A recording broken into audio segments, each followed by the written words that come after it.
on, guys? So Wolves are all set to sign Matheus Nunes for a club record 42 million quid from Sporting Club de Portugal. He becomes the third arrival of the summer and follows in the footsteps of Nathan Collins and Gonçalo Guedes, who I've already done videos on, which you can access via the top right hand corner of your screen right now. Wolves are hopeful of registering the player over the next 48 hours so that he can be involved for Saturday's game against Tottenham away. The likes of Manchester City and Liverpool have extensively scouted this fella, while West Ham were even in for his signature up until last week when David Moyes revealed the player didn't want to come to East London. I am fucking flabbergasted that my own club, Man United, weren't in for him, given our relationship with Sporting, but thankfully we've got pseudo hardman and Roy Keane wannabe Scott McTominay running the show in midfield. And when I say running the show, I mean having the first touch of a priest and shitting bricks every time the ball's at his feet. In regards to Nunes, he's had a rather unique career trajectory for a Portuguese international. He was actually born and raised in Brazil until the age of 12 before making the move to Europe. While most players burst onto the scene quite early on via one of the big three clubs in the country, he very much bucked this trend by coming through the academy of a small Lisbon-based local club called Ericerense, where his talent caught the eye of Liga Pro side Estoril.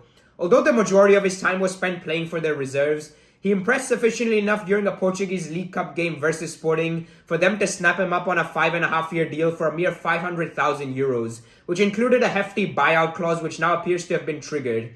His 3 seasons with the Portuguese Giants have been incredibly successful, as he helped them win their first league title in 19 years in 2021 and even made the Premier Liga Team of the Year last season, which also included names such as Liverpool's Darwin Núñez, PSG's Vitinha, and Porto's perpetually pissed off Pepe. He even received lavish praise courtesy of Pep Guardiola following a 5-0 defeat versus Manchester City, with the ball fraud labeling him as one of the best players in the world. While he may very well be up there with the greatest managers in the history of the sport, Pep does have a tendency to talk out of his arse by giving over-the-top compliments to opposition players and managers. But that doesn't take away from the fact that Nunes did impress him with both his ability and character while his team were getting slapped up. When it comes to what he's like from a stylistic perspective, Nunes is a 6-foot-tall box-to-box central midfielder who is physically as well as technically gifted. While his pace and strength make him a handful for any opposition, it's his ability to get out of tight spaces using deceptive body feints which has impressed scouts across Europe. I mean, seriously, you won't find anyone more press-resistant than this lad in the game. He's always looking to get on the ball and doesn't shy away from receiving possession under pressure, knowing full well he'll weasel his way out of the situation and relieve pressure on his team. His fantastic dribbling makes him the go-to man as a ball carrier, and you'll often find him breaking defensive lines while being the link between his own side's defense and attack. Although he's not great at winning aerial duels, he works his bollocks off, which makes him perfect for a double pivot where he operates as a number 8 while his partner sits back as a 6, which was very much the case at Sporting alongside Fulham man João Paulinho.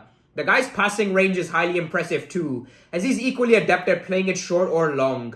This leads to switches of play in the blink of an eye, and you can expect to see plenty of goals scored in transition with him in the 11.